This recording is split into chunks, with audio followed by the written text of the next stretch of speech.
What up, guys? Specko Gaming here. We are about to react to 11 of the most disgusting foods that Westerners eat. Now, what do you mean, Westerners? What do you mean? What do you mean? What do you mean, you people? Anywho, let's jump into this video. I'm actually excited, but a little disgusted already because you can see this dude is eating maggots on steak. So if it gets any worse than that, I don't even know if I'm going to be able to finish this video. We will see. Let's just start it. That may not even be food. Here are 11 disgusting foods Westerners eat. Oh God.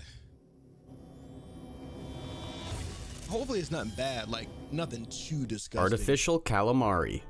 This is said to be an urban legend, and all legends stem from some element of truth, no matter how small. Okay. This may or may not be true, but it is interesting enough to share. It focuses on imitation calamari. It began when someone saw a box of artificial calamari at a pig farm. When asked what it was, someone said that it was pig bung or pig rectum. If you see a picture of okay, bung, let me you'll know- stop there. Pig rectum is actually quite popular. I don't know if any of you guys are from the South, but it's quite popular. Pig rectum is good. You know. Notice that it looks very similar to calamari when fried. It's not uncommon, and many say it's really tasty. I don't know about you, but if I want calamari, that means I do not want a hog's bung. Word spread like wildfire, and everyone started Like accusing onion rings, restaurants of man. selling bung as calamari. This would be illegal, and since not much was ever officially spoken after that, it wouldn't surprise me if the silence was to avoid trouble. The study is that the reason the man didn't speak up was because his girlfriend didn't want his name being associated with such a subject as a hog's rear end. Which doesn't really matter since we eat all kinds of pig parts anyway. Exactly, we really dude. don't care about this is what gets me. Like everybody, people talk about what they eat and what they don't eat. They have no clue what the hell they're eating. That's the thing. Man, but what we do care about is the calamari. Put some we've been barbecue eating, sauce and on it. Everyone trying to trick us into eating things we Ew, didn't what the hell is ask that? for. Bull testicles. There is nothing quite like eating a plate of bull testicles. Who doesn't Bull want to feast on the testicles. cooked testicles of a large animal? You know what's funny? In the West, bull testicles are a I saw this on Fear Factor. I actually saw this shit on Fear Factor, like an old episode of Fear Factor. And people were just eating that shit up, like just tearing it apart. So I don't know. I wouldn't. Let me know in the comments below if you would, if you actually had maybe some barbecue sauce or some seasoning, if you would eat bull testicles. pretty popular meal. It's not something to be eaten every day, but it's not hard to find. Bull testicles are known under many different names such as Montana tenderloins, cowboy caviar, calf fries, prairie oysters, and Rocky Mountain oysters. The testicles used are typically removed from a bull in his youth so that the bull will be less masculine and less aggressive. This generally happens when the calf is branded. Its testicles are cut off and then tossed into a bucket of water. But why throw out perfectly good testicles? After the bull is castrated, its testicles are peeled, washed, rolled in some flour, and then fried to be eaten. Hey, bull testicles are fine. Just put them underneath some water, wash them up, put them in a pan and eat it. There you go. Are actually considered to be a pretty tasty delicacy, and just like other meats made from organs, you can cook testicles in a variety of different and exciting ways. You can have deep-fried testicles, sliced testicles, or marinated testicles. This rather crude dish was first popularized by cowboys in the American Old West, though the eating of animal genitalia goes all the way back to ancient Rome. That was back when many people believed that eating an animal sex organ could enhance the same organ on a human. Even today in Asia, some animal genitalia are believed to be an aphrodisiac. People believe that if you ate an animal's genitalia, you could actually enhance your own.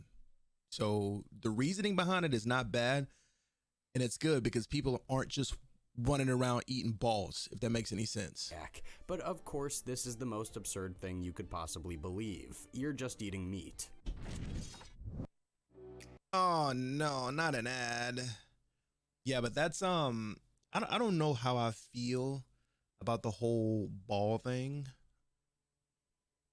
Cheese. Spray cheese is often seen as the height of processed food in all its disgusting glory. Spray cheese is gooey. Yeah, spray cheese. I mean, everybody's been there. Who hasn't eaten spray cheese? I'm pretty sure everybody has squirted some cheese in their mouth. Pause.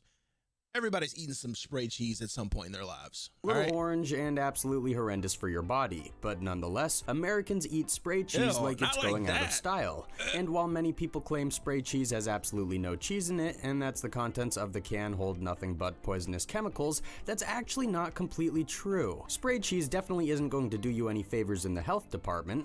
If you're trying to move away from processed foods, you definitely don't want to start sucking spray cheese out of the can. And to be Exactly. completely honest, nothing that comes squirted from a can is probably going to be that good for you. However, spray cheese actually does contain quite a bit of cheese, and this may surprise a lot of people who have already demonized the product. A typical can of spray cheese really does contain cheddar cheese. However, the deal is that cheese spreads are only required by law to contain 51% cheese, Okay, according to an article so that's from not Spoon. bad. You're still getting, I mean, even though it's processed, you're still getting half cheese. So, I mean, think about some of the stuff that you are eating and what's contained in it. Like, it's, you just never know, dude. At least they're upfront about the fact that it's 50% cheese. You know what I'm saying? Spoon University, so you can deduce what the other 49% of the ingredients consist of. Basically, half the can is liquid cheese, and the other half is anyone's guess. Coolicles. Coolicles don't really have much use existing even in know the what the hell world. that is. If you have ever thought to yourself that normal pickles simply aren't good enough and need to be a little nastier, you may want to try a coolicle. Basically, you take a dill pickle and a cold glass of Kool-Aid, and you stuff your pickle inside of it. You are then going to brine your pickle using Kool-Aid, Stuff your pickle inside of it. Okay. and you will eventually be left with an absolutely horrifying coolicle. This bizarre invention came out of Mississippi in the American South, according to the Huffington course. Post. The end result is a pickle unnaturally colored, usually red, and bursting with that sweet Kool-Aid flavor.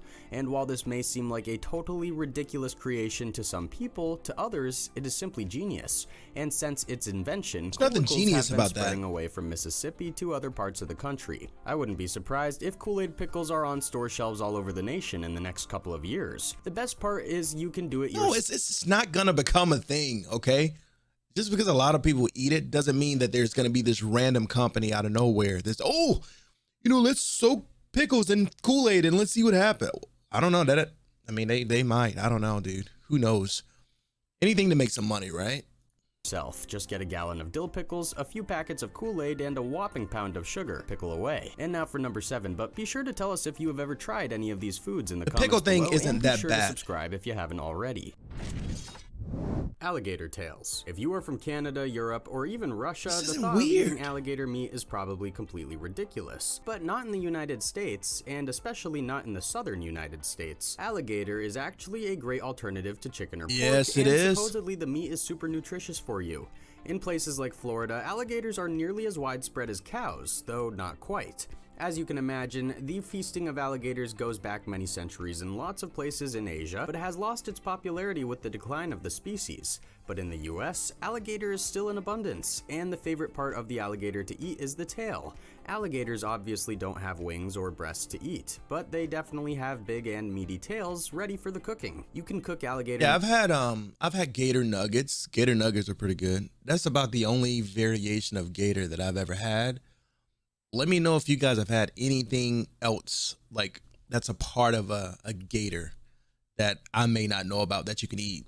Meat in a variety of ways, but a typical restaurant will serve it as an appetizer. Popular ways to cook your alligator tail for a main course Fried. is to have it baked, grilled, fried, or sautéed. Fried is the most common that I've noticed. A gudok is also known as hell is Alaskan that? ice cream, and it's not really that weird. It's actually kind of Gudok? delicious. Some people call it Eskimo ice cream, and it basically consists of dried fish, berries, dried moose, or caribou meat,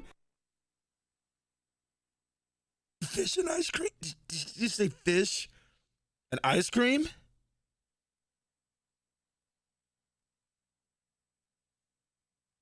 Ugh. fish, or seal oil, all whipped together into a yummy ice cream. This unusual snack was enjoyed for centuries before white men arrived in Alaska. The word aguduk, pronounced agu-duck, actually means to stir. It's a very fitting name considering Dude, the it dish doesn't involves look, whipping dude, of it doesn't look bad. It doesn't. It might not actually be bad. It's just the idea of fish being in a dessert just turns me all the way off. whole lots of animal fat by hand. Huge batches of Alaskan ice cream used to be stored in the permafrost cellar of a family home so that there was always a little ready for a meal or to serve to guests. Nowadays, agurk is known widely as Eskimo ice cream, and it has become a favorite not only in Alaska, but in many other regions as well. The best versions of Alaskan ice cream typically use blueberry and salmonberry mixed with seal oil. Brain sandwich. They call it a brain sandwich, but it's honestly a brain burger. This absolutely weird meal consists of a brain patty smacked between two hamburger buns and loaded with condiments. Where did such a bizarre dish come from? Well, back in the late 19th century, there was a lot of meat packing going on in Illinois, and each time a cow went to be slaughtered, the brain would be wasted, and that is a lot of meat. And so, hell, people eat cow tongue. Might as well go ahead and eat the damn brain too. Meat needed to be used, thus the brain sandwich was born. To make eating the brains of an animal less disgusting, diners in Missouri began to bread and fry the brains, then swaddle them in a bun or some marble rye. They obscured the flavor even more by slathering on mustard, pickles, and onions. But even with the brain tasting yummy, it was still a tricky dish. That is not a brain, dude. For example, that is not a brain sandwich. Whoever was cooking onions, but for example, whoever they had mustard with the brain tasting. If that is what a brain sandwich looked like, I fucking want one.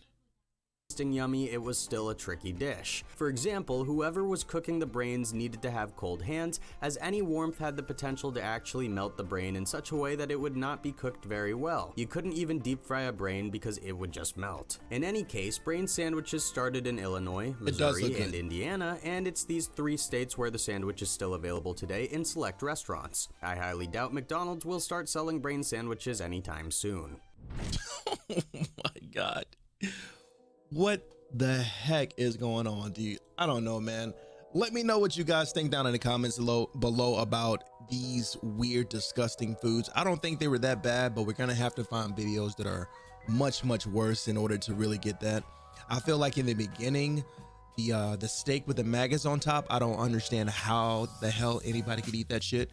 But let me know in the comments below what your worst, favorite, disgusting food was in this video. And yeah, guys, if you like the video, hit the like and subscribe button as well too. We're gonna have more reaction videos to come, and we're really gonna be reacting to some crazy stuff in some of these videos. Also, if you guys have any recommendations for videos that you guys want to react to and be a part of, let me know in the comments below. All right, have a good one. Take care. Peace.